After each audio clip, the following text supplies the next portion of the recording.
La solidarité européenne à l'œuvre en Gironde où le feu progresse moins vite désormais, mais en ce jour de pic de canicule, le travail des pompiers s'annonce une fois encore intense dans le secteur de Landiras où désormais 7400 hectares ont été calcinés. Les 1100 soldats du feu français épaulés par 361 collègues venus de différents pays d'Europe. La Pologne, la Grèce, l'Autriche, la Roumanie ou encore l'Allemagne. Chloé Lagadou, vous êtes sur place et les pompiers européens aussi. Oui, et notamment les sapeurs-pompiers allemands. Ils viennent d'arriver sur le terrain girondin, au moulin de Litsch, précisément le long de la route départementale 111, bordée par des kilomètres de pins calcinés.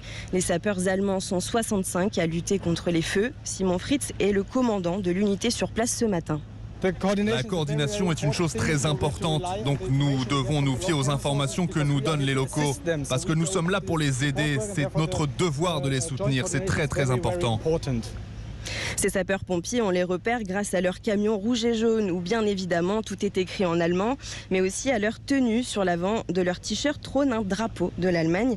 Et pour pouvoir communiquer avec les équipes françaises, tout a été organisé, explique Stéphanie Martin, officier de la communication. Avec les équipes françaises, il y a un officier de liaison qui est mis en place, qui parle anglais et qui va transmettre en fait les objectifs fixés par le chef du secteur sur lequel ils sont affectés. Ils ont été mis au repos et ils sont restés entre eux pour pouvoir se reposer et pour pouvoir attaquer, puisqu'ils ont quand même eu du trajet. Mais forcément, ils sont là pour nous aider et on est là pour qu'ils nous aident, donc ça se passe forcément bien. Et l'objectif aujourd'hui est de sécuriser les départs de feu. À l'aide de leurs camions et de leurs lances à eau, les pompiers tentent de noyer les sols et de gratter la terre pour limiter au maximum de nouveaux départs d'incendie. Le tout sous une chaleur assommante. Chloé Lagadou, envoyée spéciale d'Europe 1 en Gironde.